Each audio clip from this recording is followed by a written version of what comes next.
by all definitions, like, I wouldn't have it any other way. Like, it is amazing to have a father who's been so successful and has a company that people, respect. And so by all accounts, it's, you have a dad who's super successful, and, I was fortunate where I had a lot of benefits in my life because of it. But then, you do have that voice in the back of your head that's like, okay, because I'm getting married next year. I'm hoping within the next, few years, we'll start a family and everything. And I think to myself, would I be able to provide for my kids? Welcome to the $100 Million Mindset, the source for business owners who aspire to scale, grow, and reach their full potential. Whether you're aiming for 5 million, 10 million, or 100 million. Your hosts are Alan O'Neill, the Irish plumber, who scaled Abacus Plumbing and Cooling to over 100 million, and Teflon Todd Liles, a coach to high-performing business leaders and the owner of Service Excellence, are going to help you think bigger, act smarter, and take your business to the next level.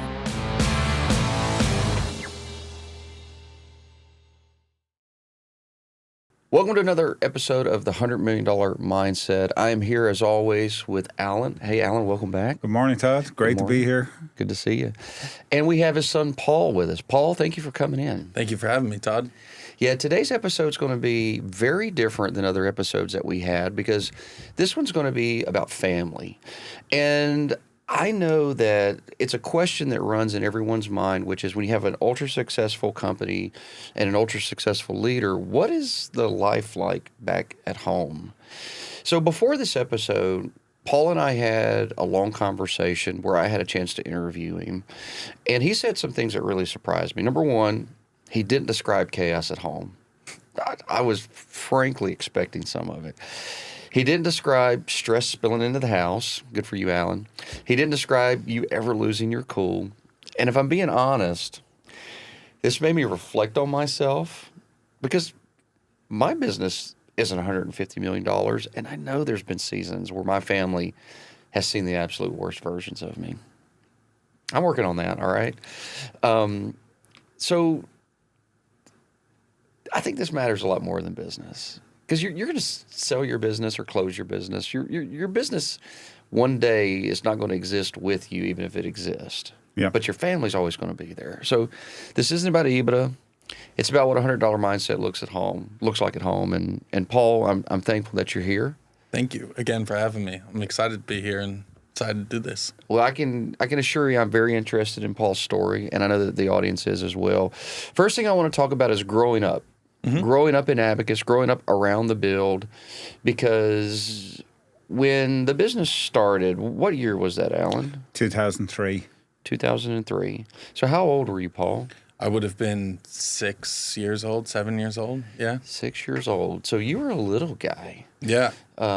So that's fascinating, right? The business gets started, and you were 6 years old, but you were here for 3 years prior to that, is that right? We got here in 96, Todd. So 7 years prior to starting Abacus, I was in Houston working as a plumber and eventually president of that company. Yeah. What year were you born, Paul? 96, so the year that they moved here.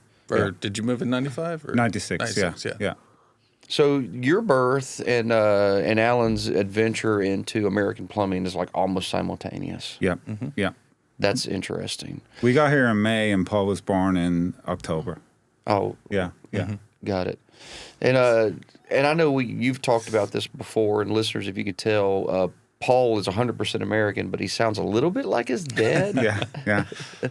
It's interesting, Todd. Paul has the strongest Irish accent of my 3 children, and he's the only one that wasn't born in Ireland. So it's funny. Yeah, that is funny. So, all right, Paul. I asked you a question like, what was it like with the business? Was it taking your dad away? And you gave me a quote. You said, no. You said, if anything, it actually made you guys closer as a family. Mm-hmm. So that's what I want you to kick off with. Just tell us what it was like in early life, because I don't think that's the answer that most people are given. I think most people are talking about their dads working 80 hours and never being there. When dad comes home, he doesn't want to talk to him, or he's mad, he's stressed out. That's just not what you told us. So describe the early time frame. Yeah, so like I remember, and we were only having this conversation on the way here too, but I remember my dad being at the previous company that he was at and going to those holiday parties and everything. And then there was just this switch. I don't remember if there was ever a conversation of, hey, where, your dad's starting a company and, all that. But all of a sudden the narrative just kind of changed into a different feeling entirely. And I remember my dad, he always tells that story about sitting down with the phone book and coming up with the name of his company. And I remember him sitting down with the dictionary, or not the phone book, the dictionary. And I remember him sitting down with the dictionary. I'm like, my dad's gone off the deep end. I don't know why he's got a dictionary out at the table, but I remember that. But you just said, a lot of people spend 80-hour weeks, whatever, doing their business when they started off. And I do know my dad had to put in extra time starting his business, but it wasn't something that he excluded us in, even though we were, I was 6-7 years old at the time.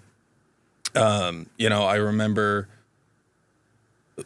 in the first few years, there'd be times where my dad had to go in on a Saturday and he'd say, why don't you come with me? And I'd sort PVC fittings in the warehouse, or I'd hang out in the office, he made Abacus a fun place to go to, even as a kid, and like from a young age too, it was like teaching me like to have a bit of a sense of work ethic as well. Cause I'd go in and he'd give me a simple job, like sorting fittings in the warehouse. And then, he made something of it and he'd give me an envelope with the Abacus logo on it. And he'd say, there's your paycheck for the day. And, there'd be $5 in it or something, but very generous, very generous. Yeah, very generous, but, no, it was cool at a young age to be like, oh, I can work and get money. And, it was teaching me about that at such a young age. But, my dad was always open to us having a positive reaction or feeling towards the company. I remember my sister and I would mess around, and as Abacus was getting like a website and stuff, we'd steal images off of it, and then we'd like pitch commercials like on PowerPoint or something in the living room. And he would, I'm sure in his head he was like, oh, I've been listening to this all day, but he let us do it. And it was fun. The company became a thing that we enjoyed talking about and having a bit of fun with. And I remember going to places where, like, I don't know, like a Cracker Barrel or something where all the toys are, and you could record voices, and we'd like say the company slogan into it, and then we'd like, whoever hears this next will hear, like we just have a bit of fun with it. So it was never like a taboo subject or an adult thing. Like we were all included in the process. So yeah, it was nice to be included in everything. We didn't get the dirty details of, the drama or anything. It was always just a fun thing. Alan, did you do those things on purpose, or did you try to influence them, or did you just go, oh wow, my kids they're just doing it?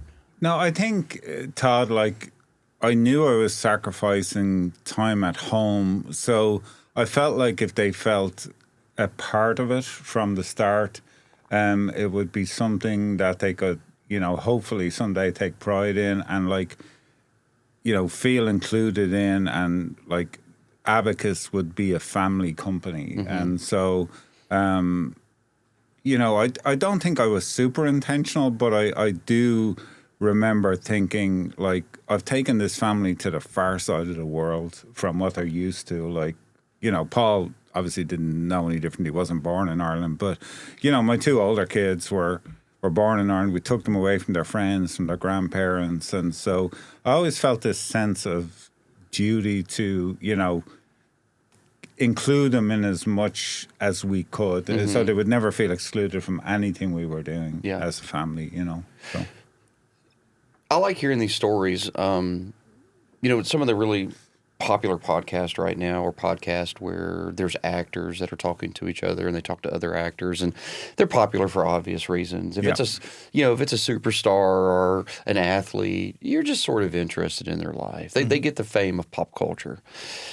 And I'll find it fascinating how you'll hear one actor where they sort of go into the we don't watch TV, we don't watch movies mode. It's like, that's what you do for a living.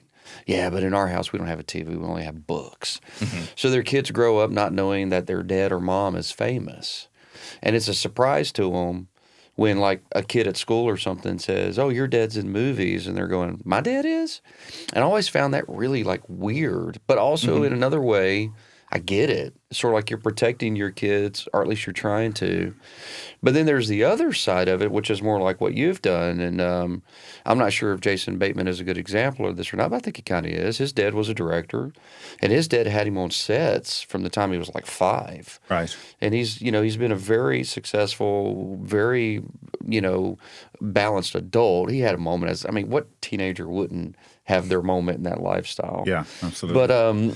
But I think it's interesting that you said that, no, I'm going to bring them in. And as far as I can tell, Paul's never had the, Jason Bateman moment, where he got wild and crazy. Or did you, Paul? No. We're asking the hard questions here. So, Alan, you were very intentional about bringing your family in to the mix, and that's good. Was there ever a moment in your brain where you're like, oh, wow, this thing's getting big?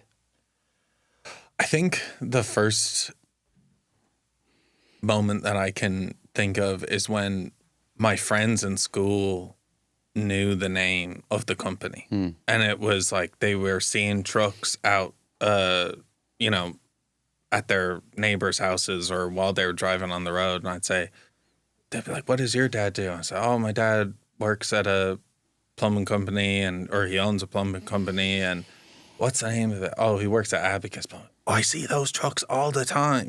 That was where I was like, oh, wow. Like, people outside of my home know what it is. I remember being in like 6th or 7th grade, and I looked over at my friend and he was writing with an Abacus pen.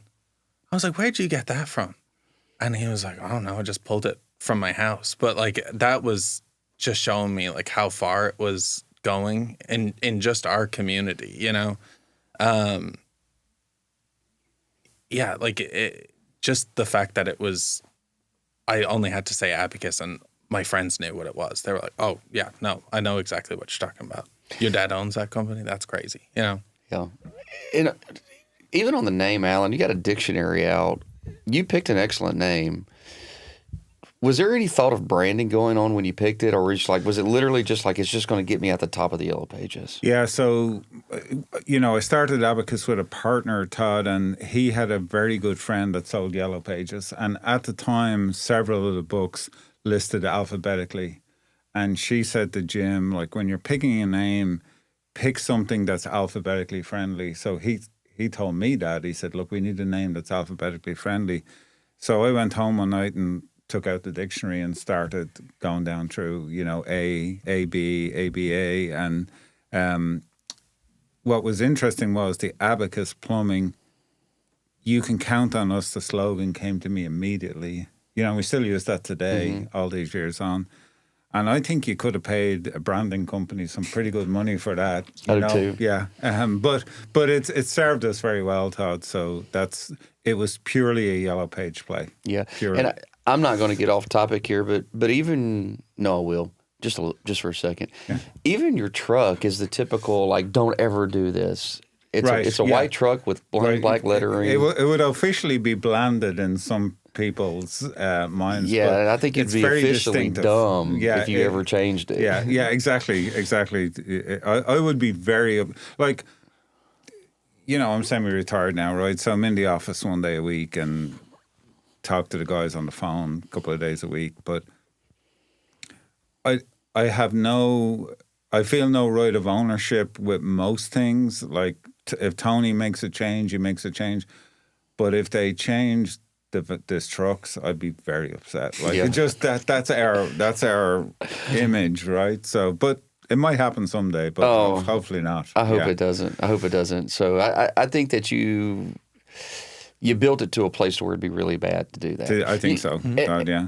And Yeah. Paul, it's been built to a place to where it is now, like literally, it has life on the internet as memes. People will post. I sent you one. Yes, They'll you did, see yeah. an Abacus truck, and if they can somehow meme the count on us part. Not necessarily in a negative way. We saw one guy, but this was sort of funny. We saw one guy that like hopped on the back of a truck, and like the driver didn't know. Yeah. But he hopped on the back of a truck trying to run from police, and then he got to the next line, and then he jumped off. And it's like, it's like you can count on us. You know? So, but it's going really big. So, going back to family again, never complain about work. Oh my gosh.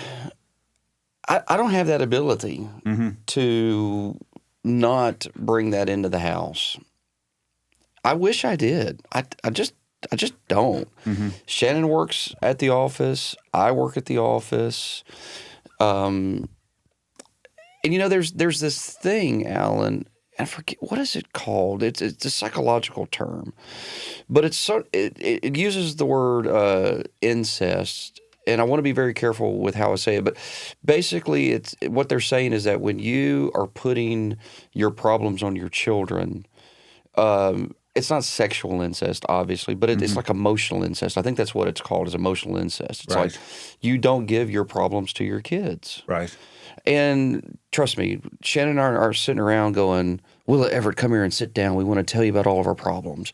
And we try to separate it, but the reality is it boils over in the kitchen sometimes. Of course, yeah. So I mean, how did you do that? Because I'm struggling with that, and frankly, I think that most people are struggling with that. It's interesting, Todd, because I never intentionally thought about sharing and not sharing issues, but I do remember Linda having a conversation with me and saying, "You must work in the most boring place in the world." And I said, "Why is that?" And she goes, "Because when you come home and I ask you what happened at work today, you just go, nothing really. Like, not much, nothing you'd be interested in, And in the early years, I used to share everything, guess how many calls we got today? Guess what Charlie Brown sold today? Like, there was always, And then at some time, and I don't remember when, I made the decision to stop doing that, either consciously or subconsciously, but I stopped sharing because there was so much going on, Todd. And you have your own business, but you sort of work inside dozens and dozens of these home service businesses, and you hear the craziest stuff happening. You do. Right? Like, literally, I have stopped being surprised when I hear a story because so much happens. And so I just made a decision to stop talking about it at home because I literally didn't want to burden Linda with all this stuff. And I also found that the drive home, I always had a 35 or 40-minute drive home, and that was my time to decompress. So the last thing I wanted to do was regurgitate what was happening at work. And so I always just tried to leave it at the office. Now, did I sit on the couch staring at the television thinking about work? 100%, But I tried not to burden the family with what was going on if I could. I think removing the burden makes a lot of sense. I'll tell you something, and I'm talking to both of you because you're both married. Shannon and I were, laying in bed, and we were talking about some things probably in the last week. And I had said something like, I'm just going to quit talking about this because I was sort of thinking about that, right? And because I'm like, I don't want to be burdening even my wife with this. And then she looks at me and goes, "Oh, you're going to quit talking to me like in St. Louis? How did that work out?" I was like, "Oh, my wife actually wants to know." So did you ever take it too far? I think you're exactly right, Todd. Like, Linda would get a little bit offended I wasn't sharing with her, but it was out of, like, with the purest of motive, right? I didn't want her worrying that's what I'm about. thinking. I don't want to be bothering her. But it is nice to be able to, I never felt I couldn't share. Let's put it like that. Like I never felt like I could, if I had something on my mind that I needed to get out, that she wouldn't want to hear or wouldn't want to listen. But like I said, the quantity of stuff that goes on, especially as you get bigger and bigger, is like never a day goes by there's not an issue, right? So I think selectively sharing maybe is better than not sharing at all. And two, I still wanted her to feel included in the company, the success of the company or the issues of the company, whatever might be going on. But I did try to separate it as much as I could. You know.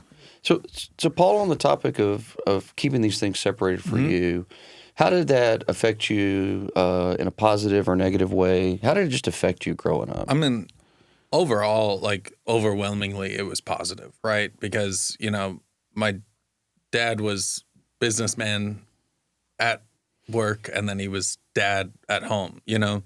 But just like if you're close with anyone, you can tell when something is bothering someone. My dad just gives the example of like staring at the TV and thinking about what's going on. So like there would be times where me and my siblings would be like, something happened, you know, and you wouldn't know what it was.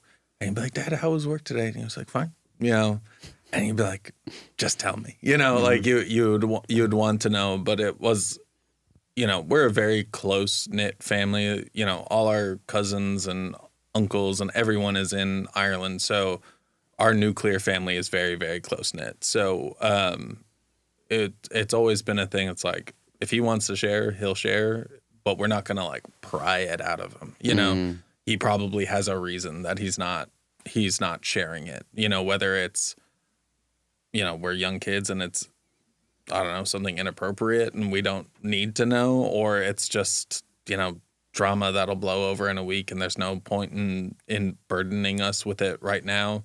I'm sure there was always a reason to not tell us, but sometimes it could be like, oh, just tell me, you know. Yeah, just tell me. I remember in the early days, Todd, so I had come from a company that was one of the consolidated companies in the late 90s, right? So it was owned by Encompass and Group Mac and you know, they filed bankruptcy, which was the catalyst for me starting Abacus. I didn't want to be the president of a company that couldn't pay the bills, you know. And so we left and started Abacus, and I had no non-compete, even though I was the president of the company, which shame on them. They let it expire years earlier, never renewed it. And there was so much going on inside that business that someone overlooked it. So I didn't have a non-compete. And they asked me when I gave my notice, what are you going to do? And I said, well, all I know is plumbing, and I'm not moving.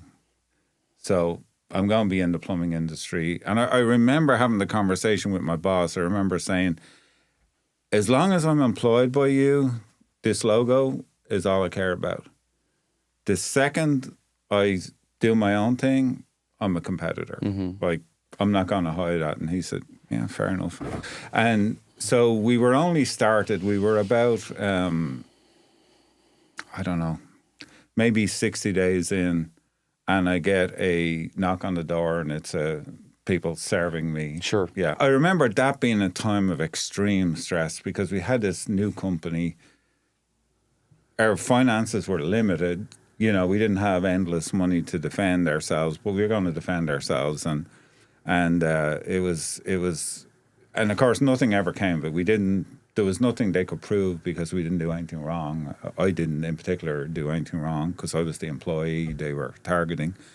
But it was a stressful time. And that was one I certainly, like Linda knew about it, obviously, but I certainly didn't talk about it in front of the kids. You know, that was, in fact, I would say of all the things that have happened in growing that company, that may have been the single most stressful do you look back on, I know you had a similar situation, Todd. Do you look back on that as the most stressful time in your business, maybe? Yeah. And so Paul, and for the audience, what happened was I started Service Excellence. I had a 3-year non-compete, which was really long. I waited out my non-compete. I sold my minority piece of my air conditioning plumbing company back to the original founder. We founded it together, but he owned 85% of it. I had 15. And I started this. And then I got sued by what was then Clockwork, owned by Direct Energy. And I think they have like $15 billion behind them. Oh, wow. Just a little bit Little bigger bit of than money. you. Yeah, yeah.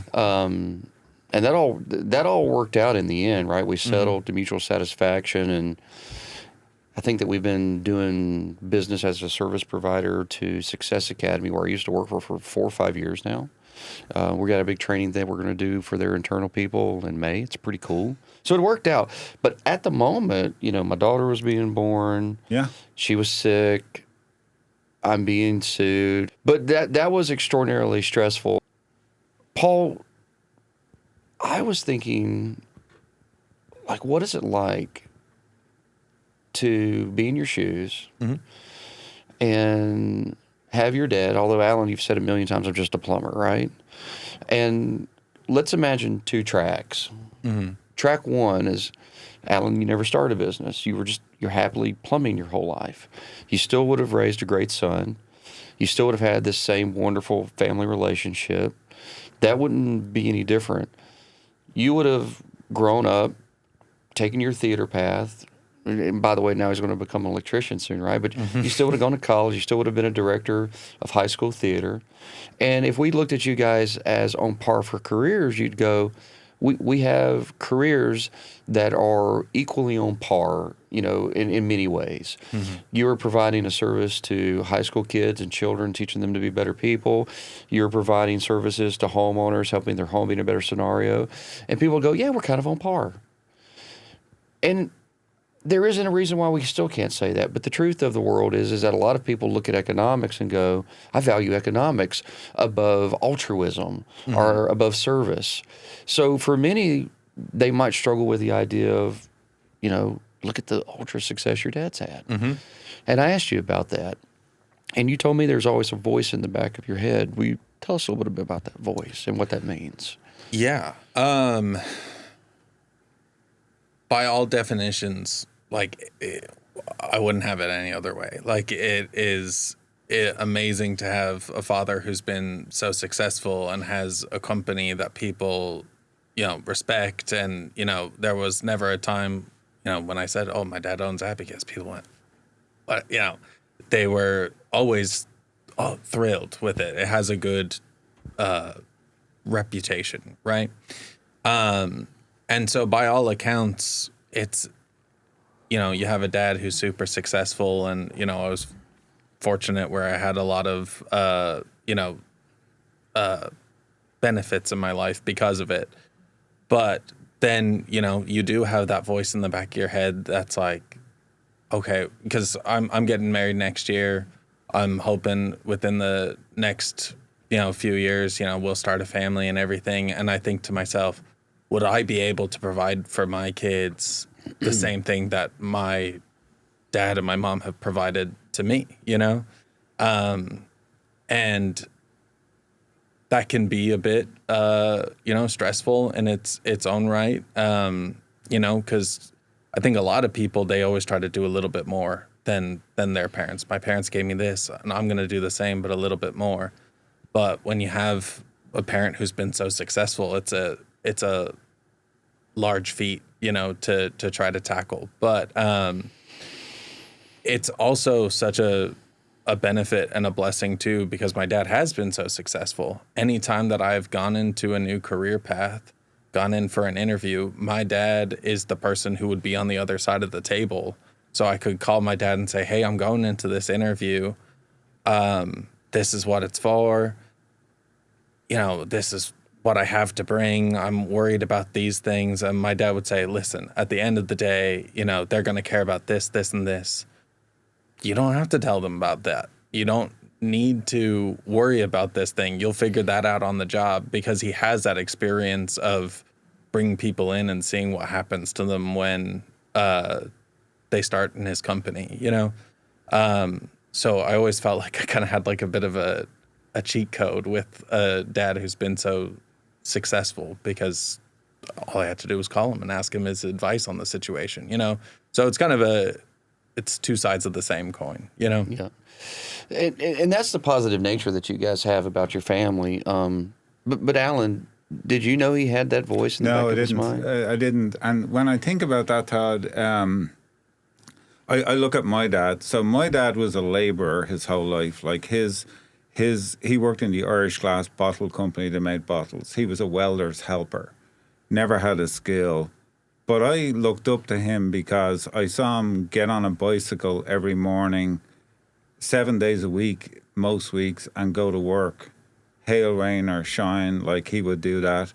And so I always admired his work ethic. And I think I do some public speaking, and whenever I speak, I always talk about my dad, and I say he never had the ability to give me anything of monetary value, but what he gave me was the greatest gift of all, the gift of work ethic. And I think I consider it a privilege that in the eyes of the world I've been more successful than my dad. I hope Paul is more successful than me, but if he isn't, as long as he's a good dad, husband, and a good person, it really doesn't matter what, his worldly possessions become, right? As long as he's a good person and he leaves a legacy of being a good dude, basically, So I think, and I go back to when we made the decision to come to the US. So we sat down and we were talking about what if we did and what if we didn't. And we both agreed, both myself and Linda agreed that it may not really materially impact our life. We really didn't think, Todd, here's the deal. Our goal when we came to the States was to have 2 cars, a nice house, a vacation every year, and for me to be off my tools within 5 years. That was and if that meant I was a supervisor somewhere, amazing. We lit the world up. That was our goals. They were the written down goals. That's what we want. And we felt like it may not materially affect our world, but it's going to give our kids more opportunity. And that's literally why we packed up and went. It was to give them more opportunity. Now, maybe it flipped, right? Maybe I was the one that's going to be, as you said, ultra successful, right? And we're able to do things for our children that we never thought we'd be able to do. Mm-hmm. But if we can give them they've all been through college debt-free. They all have at least a good car, debt-free. We've been able to take them on nice vacations, do whatever we want to do, and set them up for success. The rest is up to them. Yeah. But I would never look down on, Paul or Emma or Lorna because they weren't as materially successful as me, as long as they're good people. Yeah. At the end of the day, that's all that counts, So Paul, I'm going to tell you a real story of a conversation that I had with my daughter, I think almost 2 years ago now. Mm-hmm. I only had to have it once. She got the message. But she had asked me a question, something along the lines of, was I going to give her all my money when I died? Oh, okay. Right? She's like, when you die, are you giving me and Everett all the money? And how much is that going to be? And when do I get it? Uh-huh. And she's not a materialistic girl. Mm-hmm. Willa likes things, but Willa's also begging her mother right now, I want to quit the dance team because I want to go get a job. Mm-hmm. Willa's always worked from a little tyke. Can I go to classes? Can I put the pins in the covers and will you pay me, right? Yeah. She's a negotiator about her salary, if you will. Mm-hmm. It's if we say that it pays $10, she wants to know, can she make it for $20? Right. It's and I told Shannon, I'm don't ever beat that skill out of her. Right. Because that will pay off as an adult. Absolutely. But she said that to me, right? And of course our kids are going to receive the benefit of our wealth. But I said to her, I was hey, when are you thinking you'd like this money? Now she's 13, right? And she goes, I was thinking, like maybe after I graduate college and, I'm like in my 20s and I want to get a house because I don't know if I'll be able to buy a house on like a teacher's salary because she wants to be a teacher. And I said, so let me just make sure I understand this. You would rather have the money than your dad when you're 24. She's like, no. It's like, okay, you get like, I'm not giving you a penny of this until I'm gone. Yeah. She goes, why? I said, because if I gave you any of this at 24, 23, you wouldn't know what to do with it. I said, you will get it when I'm dead, and I hope I'm here until you're in your 50s or 60s. So you have to figure it out between now and then. That was the last time she brought it up. Right. Yeah. So I'm just But you can't blame, No, I don't blame her. That says a lot about her intelligence. It Todd, does. that, like, she had that conversation with you, right? Well, and I can tell you it does say a lot about her intelligence. And then after that conversation, the summer following that, I read the book Die With Zero. Have you read that book? I haven't, but I know the context of the book, Todd, yes. And he said something in that book. I'll tell you what it is, Paul, and it made me go, good gravy. He said that when your parents get older and they're in like their 70s or 80s, in your brain, when you have wealth, you think, I want to give them something really nice. I want to do something really nice for them. I want to give them $100,000. Here, Mom, here's $100,000. I want to give them, a house or a new car. And he goes, every gift I've given to my elderly parents or grandparents, they look at me like, why? I'm not going on a vacation. Right. And they die and they just give the money back because they didn't spend it. He's like, but if you gave $100,000 to your 24-year-old, how would that change their life? It's like, yeah, some might blow it and you might, judge that and go, well, that's a stupid way of doing it. You want vacations. But it's like, if your 70-year-old grandma blew 20 grand of it going on a Greece vacation, you'd think that's awesome. And it's like we get these ideas about money in our brain. And the essence of that book is, no, give the money away to people if you have it at a period of their life that will have overwhelming impact compared to waiting. And I went, okay, I'm rethinking this. I haven't told Willa that, and I ain't going to tell her that because I don't want her to have an attitude of entitlement because that would instantly turn me off. But I do have plans on blessing my kids before I'm dead. Well, it's a funny thing, Todd. So we've had this conversation, myself and my wife, because, we think back to how much we struggled in our 20s, especially, and this is no joke. People laugh when I say this today, but I remember going out to her house, which when I was dating her, right? And I'd go out to her house with enough bus fare to get there, but not the bus fare to get home. And we would literally be looking down the couch, like the back of the couch to see could we find some coins to rustle up the bus fare so I could get home. Or else I'd have to walk, which was like a 45-minute walk home. And I think how much we struggled. I remember not having the money to take our first daughter to the doctor because we didn't have any money. I was on a plumber's salary and Linda wasn't working and, and so Linda, we would have this conversation early, about giving money to the kids. And I was like, I want them to work. They have to work.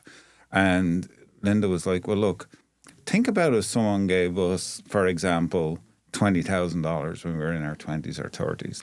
We would have jumped 8 feet off the ground, right? And I said, that makes sense because you struggle in your 20s, 30s, maybe 40s, depending on what you're doing. But as you get older, you start to accumulate some wealth, right? Or at least you get comfortable and the money doesn't mean that much to you then. So should you give it away when they can, use it more maybe to help buy a house or help, whatever it might be? I think there's some merit to that. But I also think you've got to watch out for, is somebody taking that money and blowing it? Is someone taking that money and not working, somebody taking that money and being a bum, like that would be an instant hard stop for me anyway, for sure. I think there's like a serious balance to it. Paul, do you remember the first time that you were working and you're just like, okay, here's a paycheck, whether it's from your dad, like, I know, like, here's $5 you helped out, but like, no, I'm consistently committing to this. I'm working on weekends. I'm doing a couple nights. What age was that? I was working seasonally for my dad's company in high school. So, I mean, that would have been over the summers. But when I was working consistently, I was working at a hotel in Florida. And I did that for a few years. And I'd work overnights. I'd work early in the morning, late at night, you know. Were you down there for school? No, I had an opportunity over there, and so I moved over there. Well, the reason why I bring it up is I don't know what the science or the math would show on this, Alan, but Paul, I think that it's probably true that the people that we picture in our brains of these ultra entitled kids are the ones that actually never actually did some work. It seems to be that when kids have to work and then they receive some gifts downstream, they'll know a little bit more about what to do with it. Exactly. I agree with that, yeah. Because, you know, Shannon and I were married at 21, and like we had one of those moments to where we were balancing everything, right? We would know exactly how many packs of ramen and tuna fish that we could buy at Walmart. Yeah.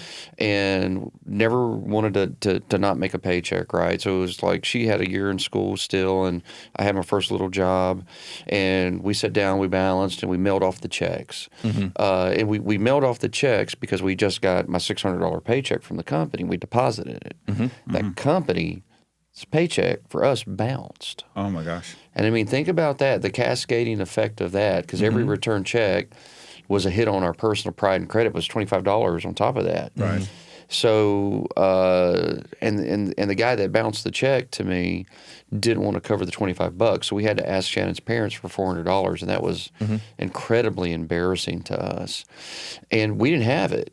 And her mom gave us, like, I think it was like $600. Like, here, baby, here's $600, you know? Yeah. So it's like that, to the same extent. It's like that $600 at that point in time meant everything. It was a to us. lifesaver. It was a literal lifesaver. Yeah. It's like, we would have been in a bad position. Yeah.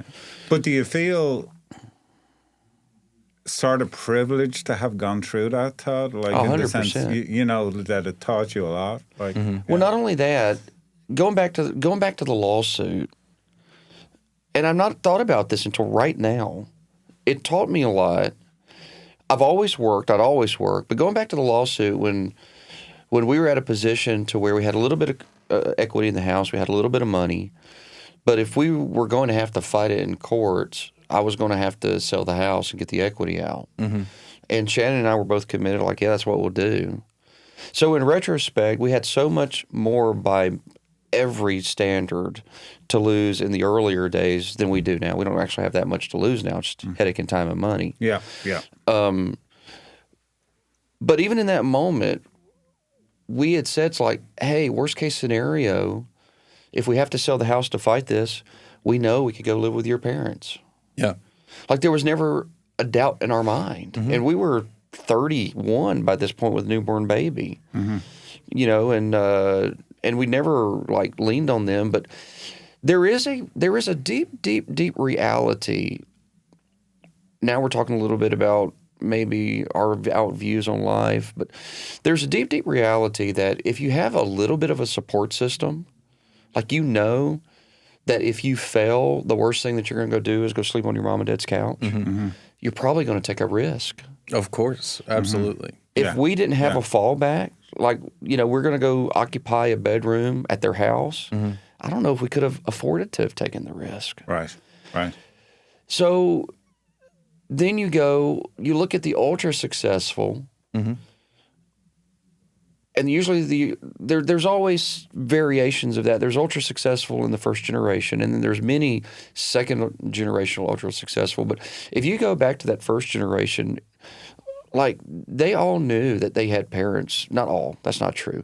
Many of them knew they had parents they could fall back on. Yeah. Or they just didn't have the mindset that it mattered anyway. Yeah. You know, so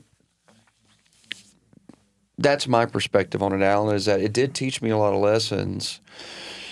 But even if it wasn't, we're go live with her mom and her dad for a minute, the other thing that I always had in my brain is I could always just go back to being an air conditioning technician and make money. Like we won't be destitute. We have a skill to fall back on. You can figure it out. We can figure it out. Yeah. I remember, so when I was in high school, I wanted a job.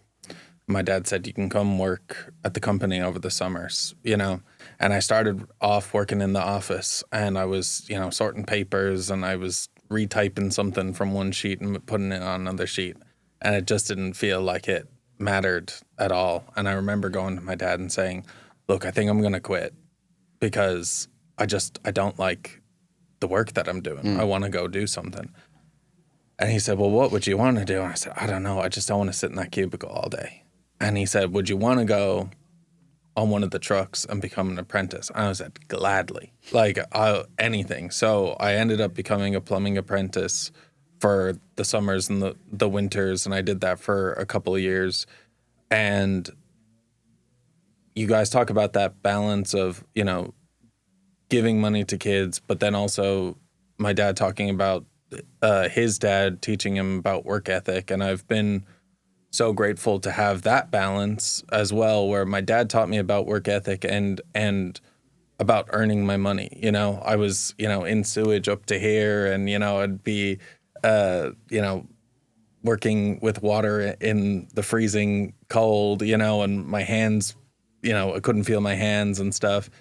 And then when I went to college and, you know, you have kids who are blowing money on, you know, like going out and drinking or whatever, you know, I was like, I could spend my money on that. But in my head, I was like, that $30 equivalates to me being in sewage up to here for 2 hours, and I don't want to do that, you know? So, like, it taught me. You're saying that like it was a bad thing, Colin. That's a life experience. You know what I'm sitting here thinking, he's talking about being sewage up to here, and my smile keeps getting bigger and bigger internally and externally because I'm going, I love that story. Yeah. And I'm thinking, boy, if you're not a tradesperson and you hear that, you're not smiling, you're cringing. Exactly. Yeah, exactly. But every tradesperson has been in the muck, and I'm going, yeah, it's a happy experience. Yeah. Like, I know what that's like. Yeah. And so I remember my dad, you know, so my oldest sister went to school for education. My other sister went to school for business. And then I was kind of the wild child where I told my parents I want to go to school and I want to be an actor. And I remember my dad being like, my God, you know, like, what are we going to do here? And there were definitely conversations where they were like, are you sure that's what you want to do? And they went to my open house at high school and they talked to my theater teacher and they were like, are you, you know, can you actually do this? And, you know, I had a very supportive teacher. So they gave me every opportunity to take that risk, like you were saying, to go out, try it. If it works, it works. And I had moderate success with it. You know, like I made a good paycheck here and there off of some of the work that I did. But, you know, just with everything that's gone on, it didn't end up being the thing that I wanted to do long term. But there was that safety net of I have something to fall back on. My dad, when I was in high school, gave me the opportunity to learn to work with my hands. And I know I can always go and do hard work and someone will pay me for it, right? If all comes to all and I can't even do that, I do have a couch that I can go stay on. Yeah. So it is that balance of like teaching about work ethic and being able to, you know, work and work hard, long hours for your money, but also have that safety net as well. Well, perfect example. Like, I think I shared this with you, but Alan knows, and if people have been listening for a while, I pursued the arts as well. And in high school, I got a performing arts scholarship to the University of Texas. Like, oh, that's pretty cool. I got one to NYU. Their film division sent me a separate one. And I got accepted into the University of Cincinnati's art program. Wow. So really big programs. And I love my father. This is not an insult to my father, but at that point in time, he wasn't in a position to be a fallback. In fact, I had given him $1,500 when I was in high school so that he could pay the house note. And again, it's not an insult to my father. He was just in a position where he couldn't take the normal jobs that he could take as a welder because my grandmother was sick and he had to stay back home. So I didn't know that until years later. But I never even looked at UT. I never went to New York. I never went to their film division. I never went to Cincinnati. I had like full rides. But what I didn't have was a support system that would get me there.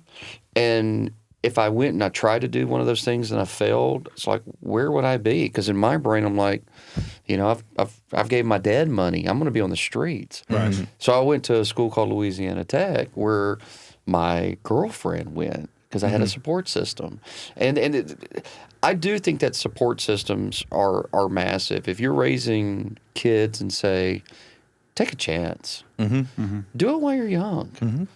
And if it doesn't work, no big deal. Yep. Reset. We'll go again. So I appreciate that you did that for your son. Well, I mean, Todd, I look back when I was a teenager. Like, I started my apprenticeship at 16. I was a licensed, I was a plumber, didn't have licenses, but I was a plumber when I was 20. I was married when I was 21. Like, you know, similar to you, we grew up quickly. Yeah. And so it did take me a while to wrap my head around my kids heading for 30 and not knowing exactly what they wanted to do. Yeah, I get you that. know?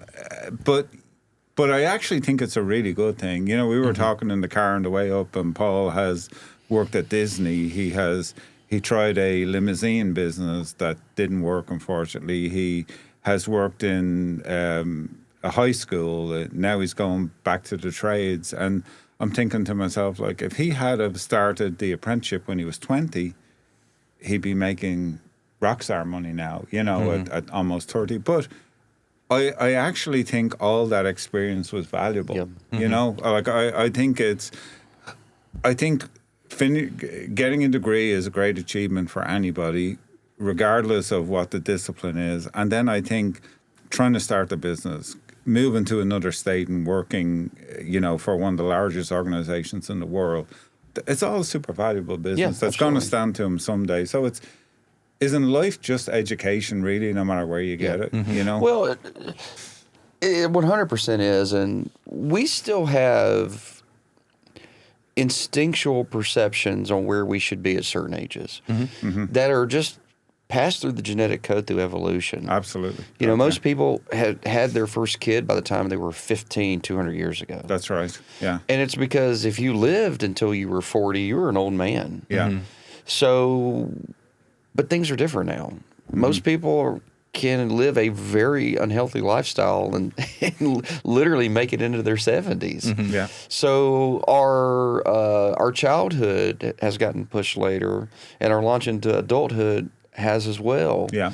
But I am still sort of cut from the same mindset that you are, and also probably in large part because the internet was just becoming a thing as I was turning into a teenager. It's like barely American AOL, right? So I was still in a world that was pre-internet where that's just what you had to do. It's like you're going to be working at 18 and out of the house and don't come back. Yeah. Yeah. That's not today's society No, anymore. absolutely not. Yeah. So I want to move down one last segment here today before we call it. Paul, I had asked you to think about the things that you would want to ask your dad. I don't even know what these questions are, and we're going to move into that now. So, Sure. Paul, Yeah, take the show over. Okay, sounds good.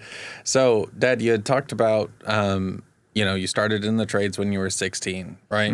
I remember you telling me before that your dad said, you know, if you know a trade, you'll work your whole life, right? Yeah. But if you had to go back and you couldn't work in the trades, what do you think you would have done? And do you think you would have been successful at it? I think I would have been a male model and I would have been ultra successful.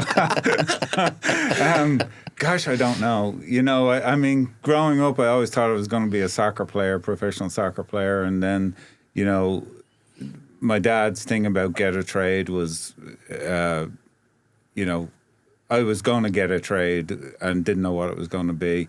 I really don't know. I think had I had the opportunity to go to college for business and learn some of the lessons I learned by doing it, I could have potentially even been more successful. But look, I'm more successful than I ever possibly dreamed of being, you know, and I mean, I know a lot of people that are way more successful than I am, so I'm not top of the tree by any degree, but, you know, I'm confident that what I've learned over the last 20 years, I could have been successful at most things I put my mind to, because I have a degree of grit that not all my competitors had.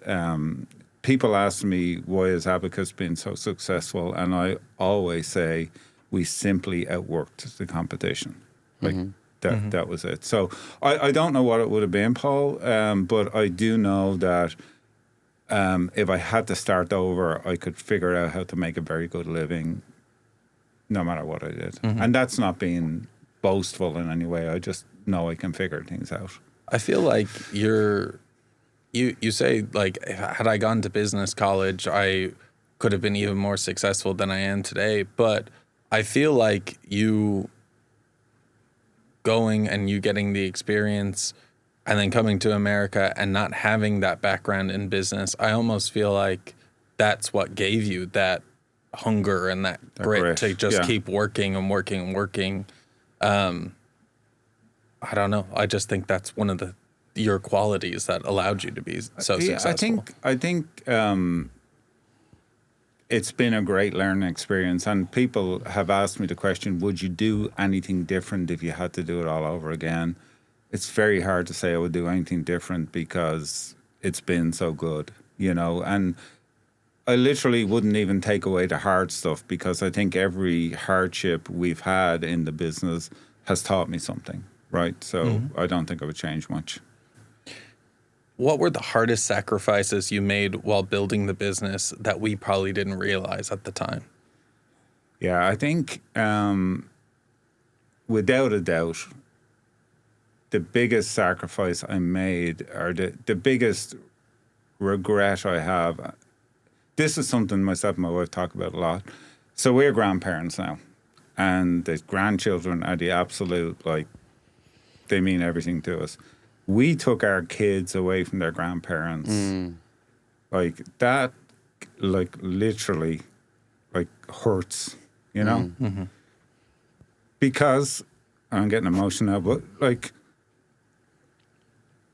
I really don't think we realized what we were doing when we did that. Like, because if Emma, my eldest daughter, came to me now and said, we're moving to wherever, it would literally break my heart. And so, when I think back of taking two young girls away from my mom and my mom and dad, but my mom absolutely idolized those kids, and her, Linda's parents taking the grandkids. Now, they had other grandkids, but on my side, my two girls were the only grandkids.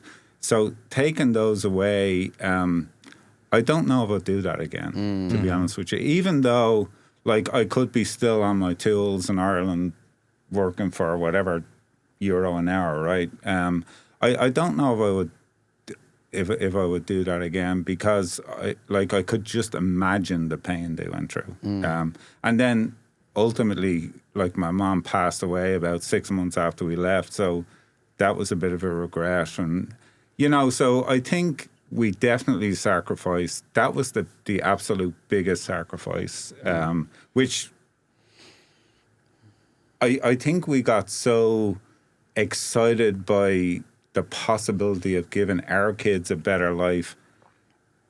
And, you know, if we could reincarnate our parents, I'm sure they would all say, you absolutely should have done what you've done, you know. But you can't go back, right? So... Yeah. You know, that was the biggest sacrifice, I think. And I do think I sacrificed in the early years. Like, Paul's been very gracious about, you know, me separating work and home. But, like, I remember sitting at the kitchen table, and we were all together. Family were having dinner, and we were having Chinese food. And my daughter, Lorna was maybe 3 or 4 at the time, she was talking. And Lorna can talk. And all I could hear was Charlie Brown. My head was on a job somewhere. So I'm sitting, you know, at the end of the table. And I see her getting up from her chair, but I'm not really paying any attention to what she's doing. I'm still like, and she literally takes a packet of soy sauce. This is no joke. I have a white shirt on, an Abacus shirt on, and she comes down, she bites the top off it and squirts it on my shirt and said, "You will listen to me the next time." I'll never forget that, Todd. It was a lesson in, like, listen to your kids when they're talking, you know. How old was she? She was 3 or 4. Like, she literally was a tiny thing. This is the same kid that when we moved here, we were living in an apartment. My wife dropped it. There was a little daycare Montessori thing in the apartment block, and my wife dropped her in, and my wife went to pick her up, and the teacher said, "We have a problem with Lorna." And my wife was like, "You have a problem with Lorna? Like, what kind of problem?" She said, "She refuses to say the Pledge of Allegiance." And Linda says, "Well, what did she say?" And she said, "That's not my flag." Like, she was 4, Todd. Like, you know. Like, where is the Irish flag? Yeah. Like, so Headstrong doesn't cover it, or, like, certainly didn't in those days. So, yeah, you know, you look back and a lot of happy memories with the children. But, yeah, I definitely was not at the races when we were starting that company, and I was thinking about it 24/7, you know. So definitely sacrificed some stuff at home. So. My next question is kind of open-ended, but you started your business because you wanted, you moved to America because you wanted us to all have the best opportunity possible, right?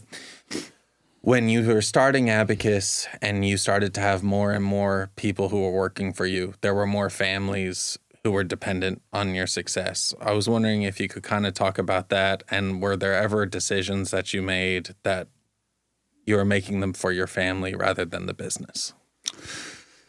So I remember the first time it hit me that we had all the, I mean, you're growing and you're adding a guy here and you're adding a guy there, and you don't really realize the size or the impact because you're so in it. And I remember we had a crawfish boil at the shop, and so we had a crawfish boil and everybody came, like all the employees came, but their wives came and their kids came. And I remember standing at the pull-up garage door and just looking at the crowd, and I actually was getting a little teary-eyed, and Linda said, "Are you okay? Like, you know, we're having a good time. What's the deal?" And I said, every one of those people depend on me. Like, you know, the decisions I make, like, and you know, I like to think most of the time I was making good decisions, but we're all capable of making a bad decision or two. And so I remember that being weighing heavy on me, that, like, all these people. And I think at the time we had maybe 30 people. So there could have been maybe 120 people in the parking lot where we were having this thing. And the second part of the question was, Paul, did I ever make a decision? Did you ever make a decision based on your family rather than the business? I mean, I made lots of personal decisions based on the family rather than the business, but I think most business decisions are made based on ethics and my core values. Mm-hmm. And my core values for my family are pretty much the same as my core values for the business. So the decisions almost always lined up. Mm-hmm. So I can't remember anything that I did for my family that was contradictory to what I would do for the business. So I think they were always pretty aligned. Mm-hmm. If that makes sense. If I could give you a phone to call your younger self at 16 years old going into the trades, what do you think the first thing you would tell yourself was? I'd probably say, if you have a son, tell him to ask easy questions. So I would say, you know, and I was having this conversation with Paul on the way up this morning. I was saying, look, when you become an apprentice, you have to understand, you go back to knowing nothing, right? Like, you're starting from scratch. Be curious. Ask lots of questions. Anticipate the needs of your tradesperson. So you're working with an electrician. If he's going to put a clip on the wall and needs a drill, have the drill at his feet before he asks you to get it. Like, make yourself as valuable as you come and as you can, and volunteer to do things even if you're not asked to do them, right? Like, so you know, you hear your manager saying, hey, we need a couple of guys for a Saturday, you know, I'm in. I want to, like, make yourself as valuable as you can be. And so it's interesting, Todd, like, it's a weird dynamic. Like, I went to Tony and said, Paul would like to be an apprentice. Would you consider hiring him? I don't feel like I can tell Tony to hire Paul, right? Tony's running the company now. Yeah, you don't have to ask, of course, you know. And so I said, well, hey, will you tell the electrical manager Paul's going to come in and interview? And of course, the electrical manager got very freaked out. Like, Alan's son is coming in. Like, how are we supposed to treat him? And I said, look, Tony, don't treat him any better than any other employee in the company, and don't treat him any worse. Like, he should be treated equally, right? And literally that's what I want. And so then I went, the electrical manager calls me and he says, hey, I hear your son's coming in for an interview. Like, what can you tell me? And I said, listen, treat it like any other interview. If Paul comes in and you wouldn't hire him based on him being Paul, don't hire him based on him being my son. I said, I want you. Now, is he going to say I'm not going to hire him? Probably not. But I literally said, you need to evaluate him as a green apprentice. And you know, and then the manager that takes care of the apprentices, he was totally freaked out by it, you know. So it is a hard thing when the founder's son is coming into the business. And in many ways I thought, like, maybe I'll call one of my other friends that has an electrical company. But how weird is that, right? The owner of Abacus is sending his son to work for someone else. So it's just, it's a difficult thing, but I do think he'll get a great Paul will get a great apprenticeship there, because it's a solid foundation with really good technicians that I think you'll learn a lot from. So what would I tell myself? I'd tell myself, be curious, ask lots of questions, make yourself as valuable as you can, and work hard. And everything tends to work out if you do that. Last question. So years from now, how do you hope your kids, your grandkids, and the people around you describe you and your legacy? Weirdly, that's something I think about a lot. I've for many years thought about my very last day at Abacus when I stand in front of the group and how emotional that would be. But I've had the chance to slowly pull away from the company, so it's not as emotional for me as I thought it would be. Legacy is super important to me. I remember promoting Tony, and like, I had a very serious and Tony tells me today, like, how impactful that conversation was. It's, Tony, I'm going to promote you to president of this company, and I don't want you to consider that I'm giving you a promotion. I want you to consider I'm handing you a legacy. And it's really, really, really important to me that you take care of it, like, ultra important. And just as a side note, Tony has done an excellent job.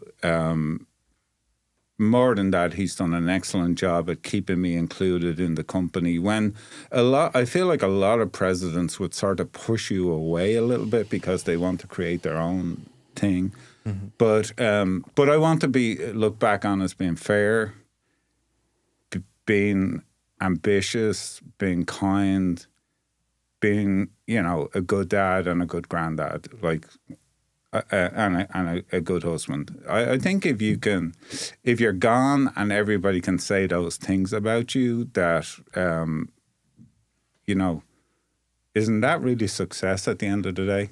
Like, regardless of what's in the bank, or, you know, like, I still have employees that I fired that will call me to chat. Like, I think that's sort of the ultimate compliment, you know, and they'll tell me I deserve to be fired, you know. And so one of the things I think I'm most proud of is that we have created a company where I haven't fallen out with hardly anybody over 20 plus years. Like, if we had to have a parting of the ways, it was a parting of the ways. So, and it was fair. They were given plenty of warning. So I think fairness is probably my North Star. Like, I want to be fair to everybody.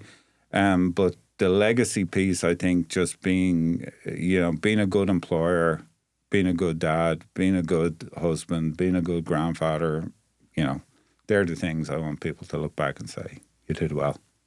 And you did. Did okay. All right. Thank you both for coming in the studio and sharing your real, honest answers. I know I appreciate it, and I know they do as well. Thank you very much. It's harder than I thought it was going to be. Really? So, listeners, here's the thing, right? Every owner that's listening to this is growing something. They're growing a company. But what I want you to take away from this episode is that, again, it doesn't matter if your business is $1 million or 5 or 10 or 20 or if it's growing beyond that. What matters is how do you impact the people in your life, especially those that are most important to you, which is your family. So I hope you take today's lesson. I hope you share it. I hope you apply it. And as always, we encourage you to adopt the $100 million mindset. Hey, thanks so much for watching the show this week. Head over to toddliles.com/mindset to get the show notes. Please make sure to like, subscribe, and follow so you never miss a new episode of the show. And if you enjoyed this episode, then share it. It really helps us get the word out. You've been watching the $100 Million Mindset with Alan O'Neill and Teflon Todd Liles.